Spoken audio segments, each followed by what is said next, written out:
2008년 경제위기는 왜 발생했을까? 2008년 경제위기는 왜 발생했으며 어째서 그토록 피해가 컸던 것일까?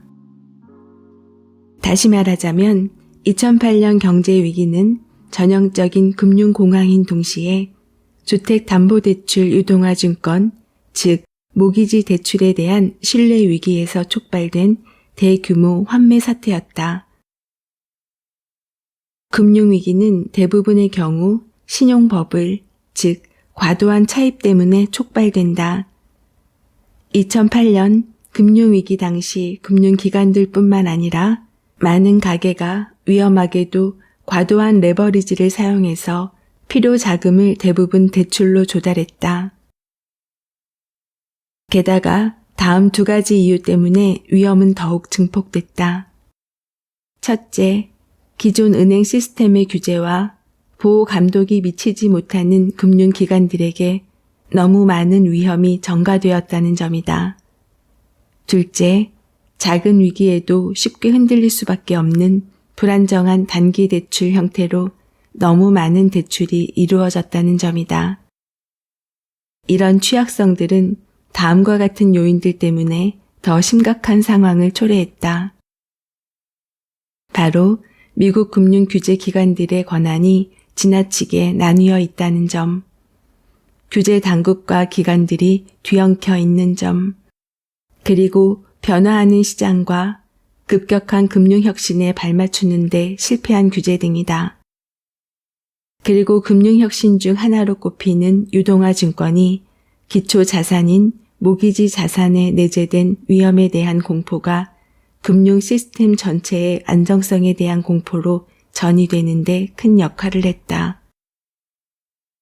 다시 말해 월가가 모기지론을 다양한 방식으로 분해하고 재구성해 복잡한 금융상품에 편입시켰는데 현대 금융산업 전반에 확산되어 있던 이 금융상품들이 위기를 더욱 부추긴 측면이 있다. 금융 시스템이 비정상적으로 장기간 안정세를 보여왔고 주택 가격이 무한정 계속 오를 것이라는 시각이 일반적 통념으로 자리 잡고 있었으며 월가와 워싱턴 정가 그리고 학계의 전문가들마저 심각한 금융위기는 과거의 일일 뿐이라고 치부했던 경기 호황기에는 이러한 문제들이 그리 중요해 보이지 않았다. 그러나 주택가격 버블이 터지자 손실에 대한 두려움으로 투자자와 채권자들이 MBS와 관련된 모든 부분에 대한 투자 비중을 급격하게 줄이면서 투매가 발생했다. 이는 마진콜로 이어졌으며 이런 상황은 또 다른 투매와 마진콜을 촉발했다. 금융공황은 신용시장을 얼어붙게 했고 경제 전반에 대한 자신감을 상실하게 만들었다. 그에 따른 실직과 부동산 담보 압류로 금융제도는 결국 극심한 공황 상태에 빠졌다. 10년이 지난 지금 금융공포와 경제적 고통의 악순환은 대중의 기억에서 희미해지기 시작했다. 그러나 혼란과 공포에 휩싸였던 당시 상황은 과장해서 말할 필요가 없을 정도로 심각했다. 2008년 9월 한 달 동안 다음과 같은 일이 한꺼번에 일어났다.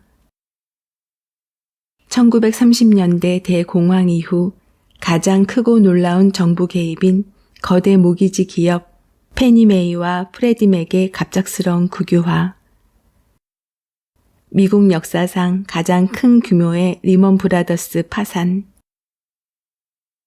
메릴 린치 증권의 몰락과 뱅크 오브 아메리카로 인수합병, 리먼 브라더스보다 더 큰 규모의 파산이 될 수 있었던 보험회사 ARG를 규제하기 위한 850억 달러의 정부 구제 금융, 미국 역사상 연방정부가 보증하는 은행들 중 가장 큰 규모의 두 은행 와코비아와 워싱턴 뮤추얼 은행 파산, 현대 월가와 동일시되는 투자은행 비즈니스 모델의 멸종, 머니마켓 펀드에 대한 3조 달러에 달하는 사상 최초의 정부 보증, 기업 어음에 대한 1조 달러의 추가 보증, 전체 금융 시스템 안정을 위한 7천억 달러 규모의 정부 지원 법안이 거부되고 나서 시장이 급락한 후 의회 승인. 이 모든 일이 대통령 선거 기간에 일어났다. 블라디미르 레닌이 살아있었다면 이렇게 말했을 것이다. 수십 년 동안 아무 일도 발생하지 않았다. 단지 몇 주 사이 수십 년에 걸쳐 일어나야 했을 일들이 한꺼번에 일어났다. 이것이 바로 우리가 금융위기를 겪으면서 느꼈던 감정이다. 초기의 연준의 힘은 이 같은 공황 상태를 멈추기에 역부족이었다. 그 이유 중 일부는 연준이 일반 상업은행에 대해서는 감독권이 있었지만 실제 문제가 발생한 비은행권 금융기관에 대한 권한은 매우 제한적이었기 때문이다. 그러나 우리는 의회를 설득해 결국 연준이 금융 시스템에 대한 신뢰를 회복시키는 데 필요한 권한을 갖게 만들어 공황에 사로잡혀 무차별적인 환매에 나선 사람들을 진정시킬 수 있었다. 덕분에 양파의 당파 싸움이 치열했고 정부 정책에 대한 의심이 큰 상황에서도 공화당과 민주당 집행부는 공무원들, 양당 지도부와 함께 적극적으로 초당파적인 공조에 나서 수세대 만에 맞닥뜨린 자본주의에 대한 가장 심각한 위협을 극복해냈다. 우리는 모든 자유시장의 힘을 믿었지만 본인들의 무책임한 실수로 인해 어려움을 겪고 있는 은행가와 투자자까지 구제해주고 싶지는 않았다. 미국 정부는 금융 지원을 받은 회사에 강력한 조건을 내걸었다.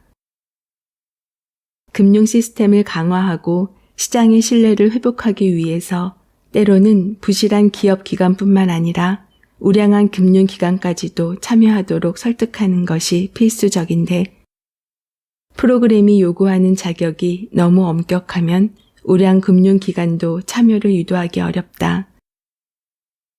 그러나 규제 완화와 시장의 자율 기능에 모든 것을 맡기는 것은 그리 합리적인 선택이 아니라는 것을 우리는 알고 있었다. 자본주의에 보이지 않는 손은 전면적인 금융 붕괴를 막을 수 없다. 오로지 정부의 직접적인 개입만이 이를 막을 수 있다. 그리고 전면적인 금융 붕괴가 발생하면 불황의 악순환이 만들어진다. 즉 기업이 도산하여 일자리가 줄어들면 사람들은 꿈을 펼칠 수 없게 된다. 사실 2008년 금융쇼크는 여러 가지 측면에서 대공황 이전에 있었던 금융쇼크들보다 피해가 심각했다. 금융위기 초기에 발생한 경제 충격도 마찬가지로 심각했다. 금융시장에 대한 매우 적극적인 일련의 시장 개입에도 불구하고 그해 연말까지 미국에선 매월 75만 개 일자리가 없어졌고 연간 경제 성장률이 마이너스 8%를 기록했다. 그러나 대공황으로 일컬어질 만큼의 경제 위축은 2009년 6월에 끝났다. 이후 이어진 경기 회복은 10년째 지속되고 있다. 이런 빠른 경제 회복 속도는 미국에서 이전에 나타난 금융위기들과 2008년 금융위기 이후 다른 선진국의 회복세와 비교해 볼 때 상당히 인상적이다. 미국 주식시장과 노동시장, 주택시장 모두 밑바닥에서 반등해 최고치를 기록했다. 많은 전문가가 당시 우리가 도입한 전략이 종국에는 초인플레이션, 경기 침체와 재정 파탄으로 끝날 것으로 전망했다. 부실한 은행들과 금융 시스템 전체를 구제하겠다는 정부의 노력은 궁극적으로 근본적인 문제를 해결하지 못한 채 수조 달러의 혈세만 낭비하는 결과를 낳을 것이라고 예측하는 전문가도 많았다. 그러나 이 같은 예측과 달리 상대적으로 단기간 내에 경제가 플러스 성장으로 돌아서고 금융 분야가 제대로 작동하기 시작했다. 금융위기에 대처하기 위해 동원한 다양한 금융 정책들은 결과적으로 미국 납세자들에게 상당한 이익을 가져다 주었다. 그러나 금융위기는 미국 가계들, 광범위한 미국 경제, 그리고 미국 정치 시스템에 치명적이고 깊고 오래 지속되는 상처를 남겼다.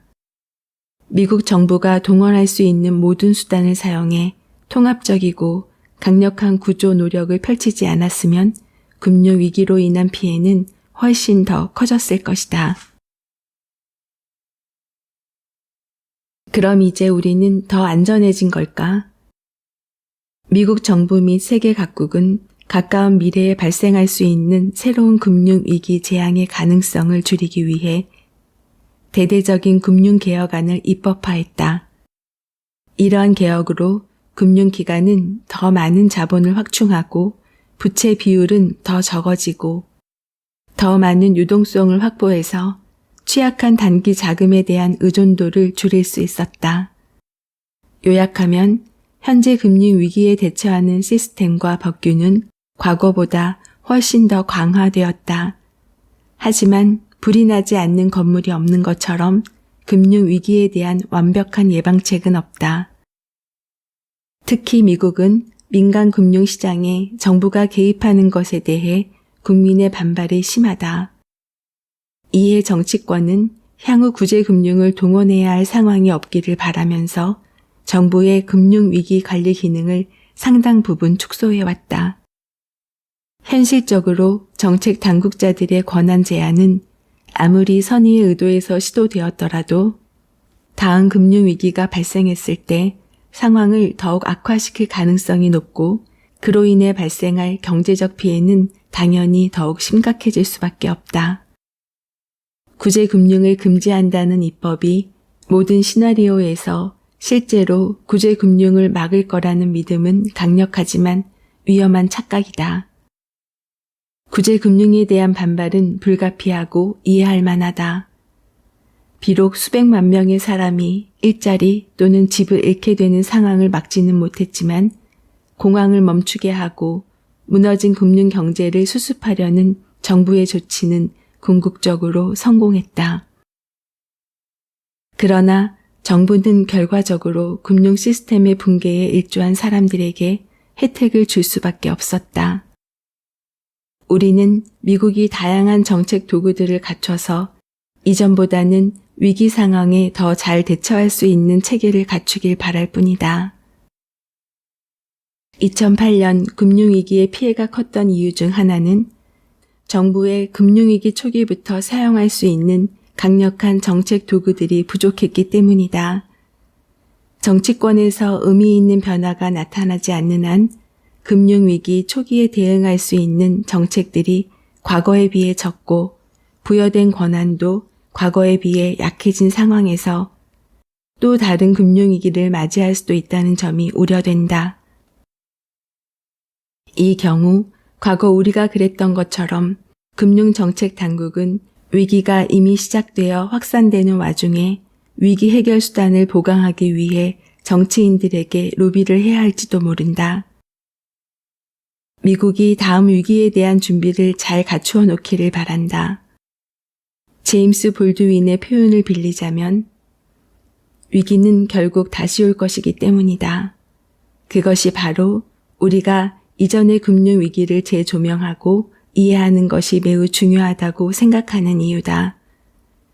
위기가 어떻게 시작되었으며 어떻게 확산되었고 그 피해가 왜 그렇게 심각해졌으며 위기에 어떻게 대응했는지, 어떤 정책들이 잘 작동했는지, 어떤 정책들이 잘 작동하지 않았는지 등에 대해서 말이다. 금융 시스템은 본질적으로 불안정하다. 게다가 금융위기는 강물이 바위를 돌아서 흐르듯 규제 장벽을 피해 옮겨다니는 경향이 있다. 금융공황을 피할 수 있는 확실한 방법이 없기 때문이다. 시장에 대한 과신이나 혼란을 피할 확실한 방법이 없기 때문이다. 즉, 금융위기가 언제 어떤 방식으로 발생할지는 모르지만 사람들은 누구나 결국 한 번은 죽는 것처럼 금융위기도 반드시 발생하게 되어 있다. 또한 금융위기는 위기에 대처하는 예술과 과학의 다양한 경험을 줄 수 있다. 금융위기를 사전에 예측하는 것만큼이나 위기 초기에 그 크기가 어느 정도일지 가늠하는 건 역시 어려운 일이다. 시장에서 부실 기업이 부도가 나도록 그냥 두는 것은 일반적으로 시장이 건강하다는 증거다. 정책 이반자들은 시장에서 돌출 상황이 발생할 때마다 과민 반응을 보이거나 대형 은행이 문제 상황에 처한 것이 대재앙의 전조인 것처럼 그들을 막아서려고 들어서는 안 된다. 너무 빨리 대응하면 공격적 성향의 투자자들에게 자신들이 위험한 투자에 나섰더라도 그 결과 절대로 나쁜 상황에 봉착하지 않을 것이라는 믿음을 주게 된다. 이는 훨씬 더 무책임한 투기를 조장하고 미래에 발생할 위기에 대한 단초를 제공하는 도덕적 해이를 야기할 수 있다. 그러나 금융 시스템 전반에 걸쳐 위기가 발생할 것이 확실해진다면 소극적 대응처는 과잉 대응보다 훨씬 위험하고 늑장 대응은 신속한 조기 대응과 비교할 때 상당히 많은 문제를 야기하며 어정쩡한 대처는 단순히 불에 기름을 붓는 꼴이 될 수도 있다. 사상 초유의 금융위기 상황에서 정책의 최우선순위는 특정 대출을 수행하는 과정에서 설령 도덕적 해이를 초래하는 일이 있더라도 위기를 종식시키는 것이다. 현재 금융 시스템을 붕괴시키는 것보다 규제하지 않아서 발생하는 미래의 위험을 감수하는 것이 더 나을 수 있다는 얘기다.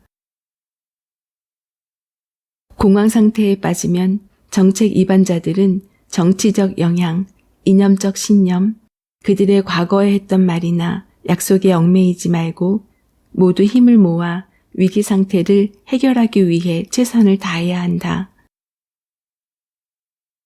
구제금융은 정치적으로 해결하기 매우 어려운 문제이지만 경제 침체는 그보다 더 참담한 일이다. 금융위기를 겪으면서 우리는 우리만의 방식으로 금융 시스템 내에서 실행할 수 있는 해법을 모색했다. 처음에는 전통적인 매뉴얼을 따랐지만 현대 금융제도는 과거보다 훨씬 복잡해졌기 때문에 많은 실험과 확장된 해석을 적용해야만 했다. 초기에 미흡한 정책 수단들을 동원해 금융위기와 맞서면서 다양한 어려움을 겪은 뒤 더 강력한 정책 도구를 확보하기 위해 정치인들을 설득하는 데 힘을 써야만 했다. 또한 대중이 은행에 대한 구제금융이나 다른 논란이 많은 정책들을 받아들이도록 설득할 수 있는 마법의 단어는 없었지만 우리가 무엇을 하고 있고 왜 하고 있는지 끊임없이 소통하고자 노력했다. 미래에 닥쳐올 금융위기는 더 잘 헤쳐나갈 수 있기를 바란다. 금융위기에 어떻게 대처했는가 하는 것은 고통의 시간들을 고백하는 일이지만 한편으로는 희망적인 이야기이기도 하다.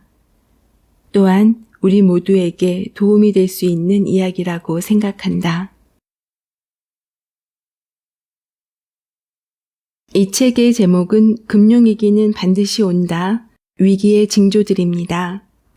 벤 버냉키, 티머시 가이트너, 헨리 폴슨 주니어 3명이 함께 공저한 책인데요. 이 책을 추천한 워런 버핏은 추천사에 이렇게 적었습니다. 세계 최악의 경제 위기에 맞선 3명의 해결사 덕분에 수많은 자료를 찾을 필요가 없어져서 기쁘다. 이 책을 통해 나는 이전에 알지 못했던 많은 것을 알게 되었다. 정책을 만드는 사람들이라면 미래에 생길 위험을 대비하기 위해 이 책을 읽어보기 바란다고 했습니다. 시험을 보고 나면 오답 노트를 만들듯이 과거에 겪었던 위기가 있었다면 그 상황을 다시 복기하면서 향후 비슷하거나 같은 상황이 도래하면 좀 더 현명하게 대처하면 좋겠지요.